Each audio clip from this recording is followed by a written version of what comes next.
This is the fourth one on NEP and a short module. It's only introducing what the new teachers of India are going to look like once the NEP is actually into play and everybody is following it in 1 or 2 years more. So this is what it's saying. It's going to talk about improving teacher education. So TET, that's the teacher eligibility test, is going to be strengthened. And they're thinking about a multidisciplinary kind of an approach where teacher education programs are concerned, and they're looking at 2030 to change that. They're also thinking that we will create a national mission of mentoring. Great idea. There are so many good teachers who are probably retired and they are having full energy even now and wisdom. And they're going to be pooling a pool of such people who are being great educationists and create a national mission for mentoring of the young and the new teachers. Here's something interesting, because private schools also need to now have their teachers qualified through the TET, the teacher eligibility test, and they also need to know at least one local language, because they're talking about multilingualism in NEP, as we've seen in the earlier episodes. Now here's something good. It's a good news for all the teachers. Teaching and schools are usually a very horizontal organization with no prospects of promotions and growth.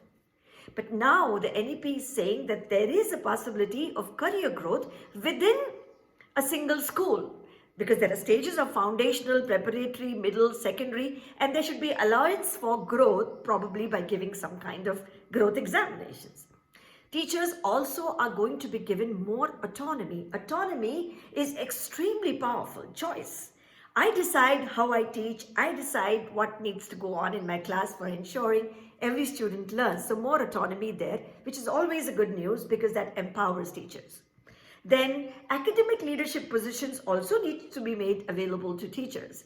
Otherwise, principals of schools may not necessarily come from the teaching faculty. So teachers who are doing very well should also be given higher positions of academic leadership in some sense or the other. Now here's something good and interesting. The teacher development program. So NEP calls out CPD both for teachers and for school leaders, and a minimum of 50 hours per year. Okay, how can we build teacher quality? This is something from Shikshanvan. Based on what the NEP is saying, we need to look at a couple of things. How do we revamp our teacher training curriculum? The B.Ed course has become a 2-year course, but we need to really include cutting-edge research from the rest of the world and stay updated with what's happening in the world of education. Again, how do we attract the top performing graduates into teaching? We can't let them go elsewhere. We need to pull them out and not settle for those who may not get absorbed elsewhere. How do we attract? It's a question to be really pondered on. How can we build a culture of documentation and research? We lack it in our teaching community. We do great work.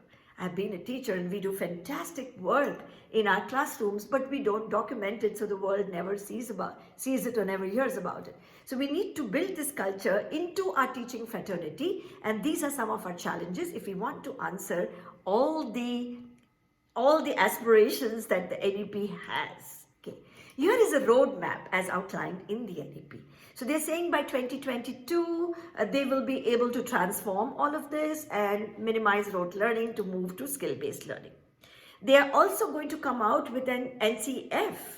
They were thinking about 2021, but we are way past it now. So maybe the COVID actually hampered a lot of our roadmap progress, but it will be coming soon. The textbooks which are under preparation are going to be bilingual. We don't have many details on that yet, and that's awaited, but we still have time. 22, 23 is what NEP is saying. Then again, there are going to be this national professional standards for teachers. So they're actually going to be having Parak. It's an organization we are all looking forward to, because for the first time, there are going to be benchmarks and standards set for every level. And these benchmarks for learning and standards are probably going to be drawn from the wonderful document which is already existing from NCERT and CBSE, which is known as the LO document, the Learning Outcome Document. Once that comes in, they are going to be setting professional teaching standards and they are going to review it every 10 years. And I personally am very happy about that, that you don't just do B.Ed and you say that, okay, I'm good to teach. You need to renew yourself and train yourself. And everybody has to watch you. Someone has to kind of watch you for every 10 years that are you improving or not? What is the research you have done? So that was what about NEP, and we've done 5 episodes for you, so you have everything on our playlist. If you like what Shikshangan is presenting through its YouTube channel, do subscribe, do like, watch out for what we bring you next. NEP decoded into 5 episodes and already available to you now as a playlist. Thank you for staying with us.